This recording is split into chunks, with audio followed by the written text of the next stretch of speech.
El hombre siempre ha necesitado comunicarse con sus semejantes y definir el mundo que le rodea. Prácticamente todas las culturas han encontrado métodos de comunicación.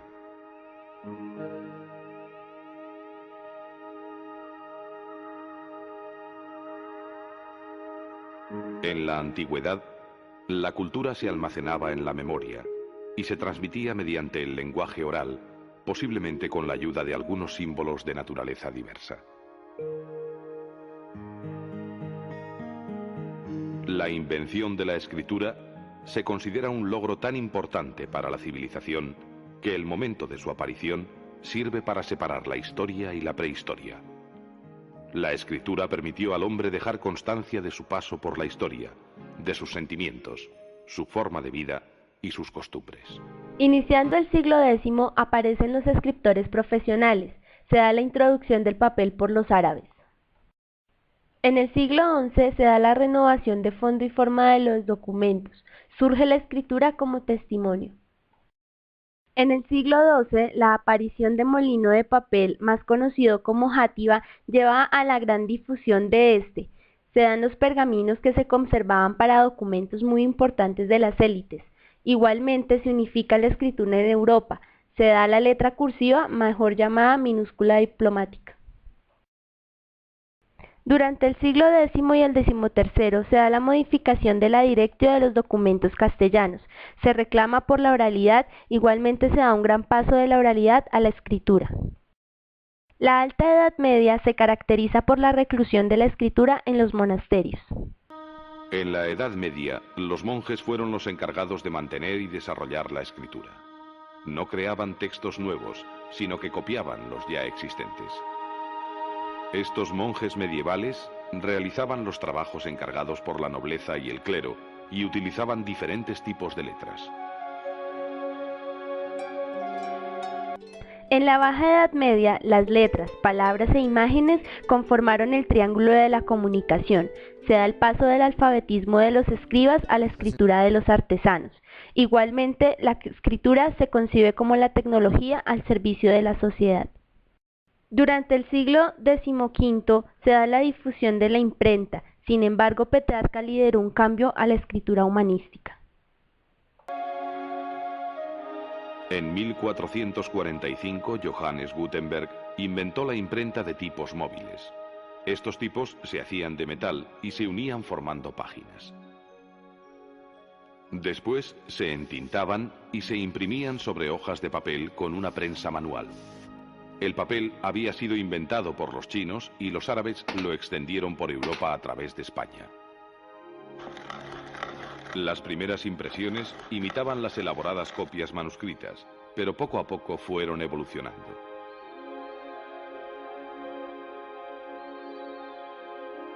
El primer libro impreso por Gutenberg fue esta Biblia.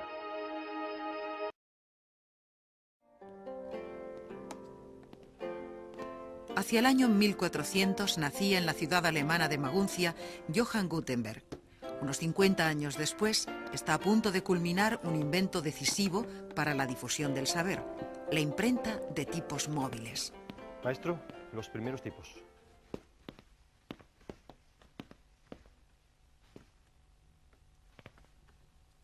Bien tallados estos tipos. Una obra de arte.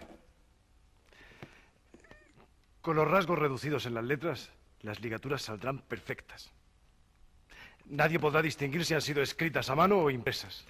Maestro, entre tipos completos y reducidos, ligaturas y abreviaturas, ya hemos tallado varios cientos.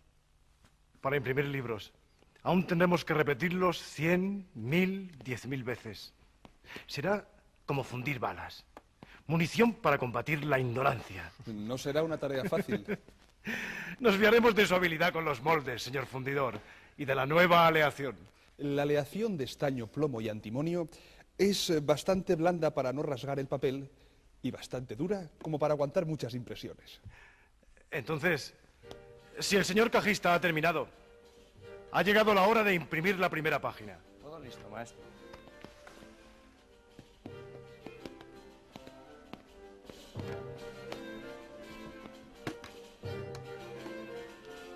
Aunque Gutenberg no lo sabía, comenzaba una nueva era, la de la imprenta. En los siguientes 300 años, los clásicos, las Sagradas Escrituras y las obras de los nuevos autores se multiplicarán y circularán imparablemente por toda Europa.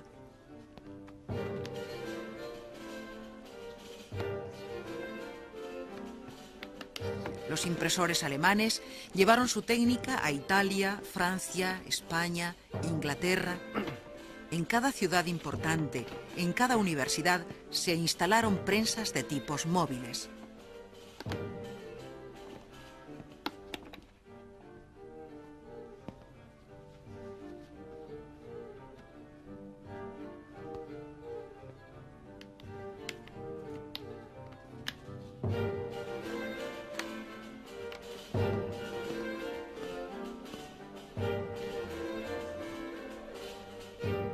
Esta página ha sido impresa y terminada sin ayuda de cálamo, estilete ni pluma, sino por el admirable concierto, proporción y armonía de punzones y tipos móviles en la noble ciudad de Maguncia. Señor cajista, señor grabador, señor fundidor, nuestro ingenio nos permite reproducir con exactitud un libro hasta el infinito. Y lo que es más importante, ahora tenemos la posibilidad de corregir el texto antes de imprimirlo.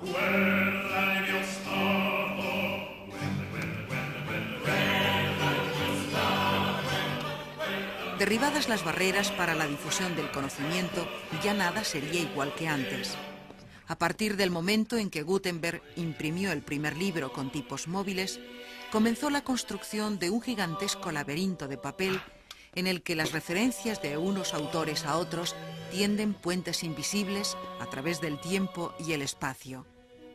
Se le ha llamado Galaxia Gutenberg y a su lado las pirámides de Egipto o cualquiera de las otras 7 maravillas oficiales del mundo quedan empequeñecidas, como si de un juego de niños se tratase.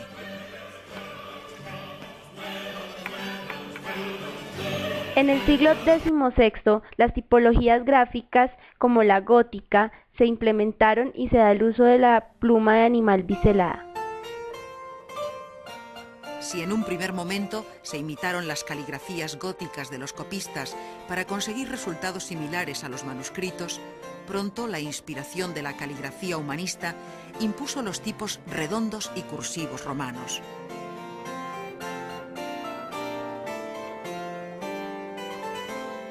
Durante todo este tiempo se implementaron las lenguas vulgares, la lengua del pueblo, de la gente.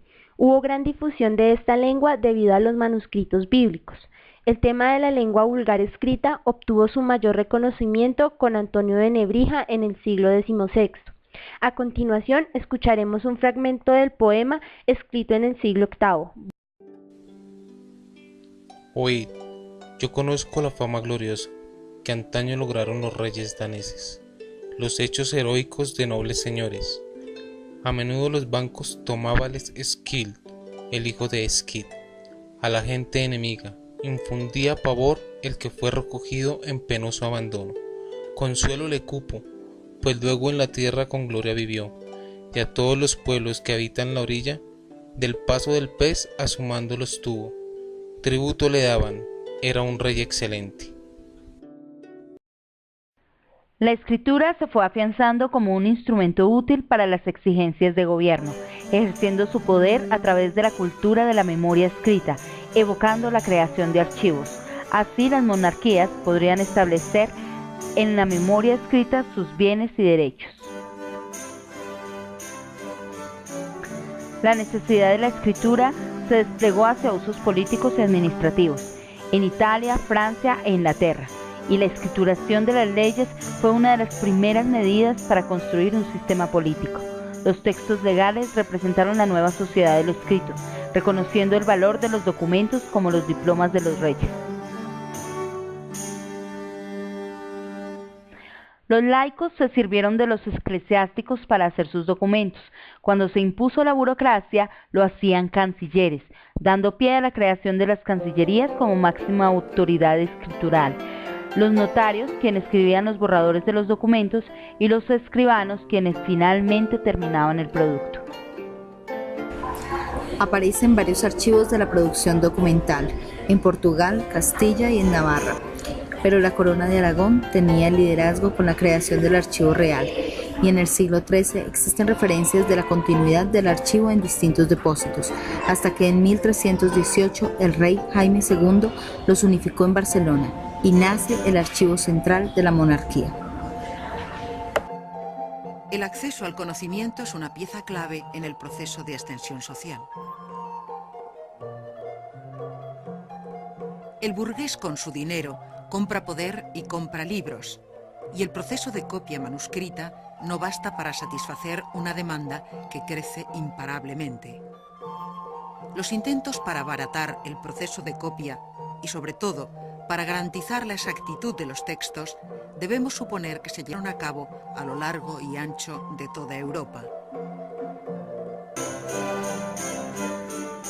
Desde los comienzos de la tipografía, los criterios para el diseño y la grabación de tipos fueron adaptándose a las nuevas corrientes artísticas y de pensamiento.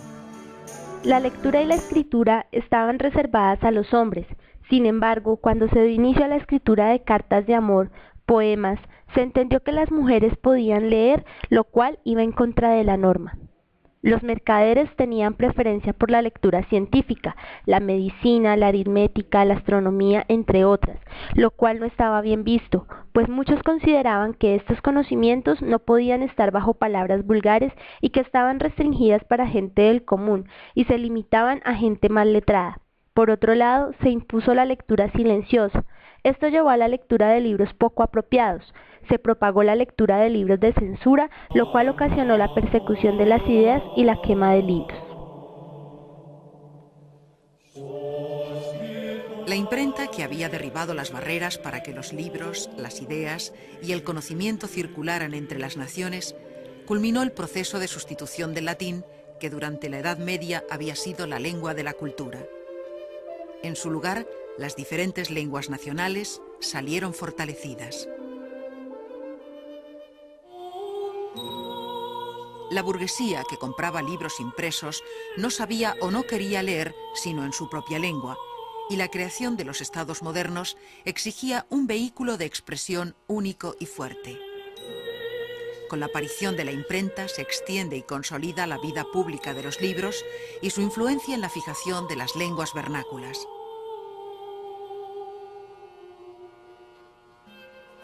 Los libros mitigan primero en la escritura y luego en el habla las fluctuaciones del lenguaje oral. Los impresores corrigen los textos antes de imprimirlos para crear un estándar que fije la lengua en la que imprimen. De hecho, la lengua de algunas comunidades política o económicamente sometidas se salvó de desaparecer merced a los testimonios escritos que en su día se imprimieron. Sin embargo, en los casos en los que la lengua hablada tenía un desarrollo vigoroso, la regularización producida por la imprenta provocó una separación cada vez mayor entre lengua hablada y lengua escrita, hasta el punto de convertirse una y otra en sistemas de expresión e incluso de pensamiento diferentes.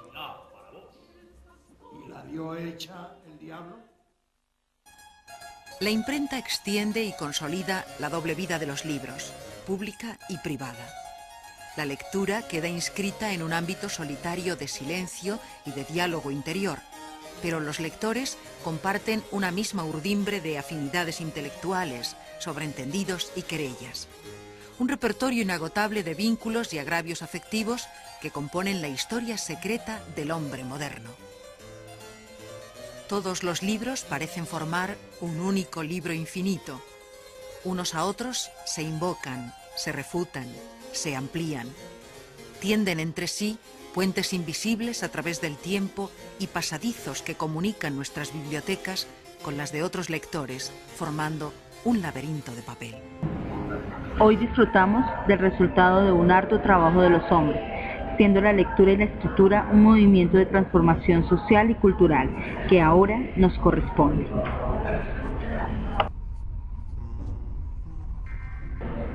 ¿Cuál va a ser tu vez escrita para que haga historia en la humanidad?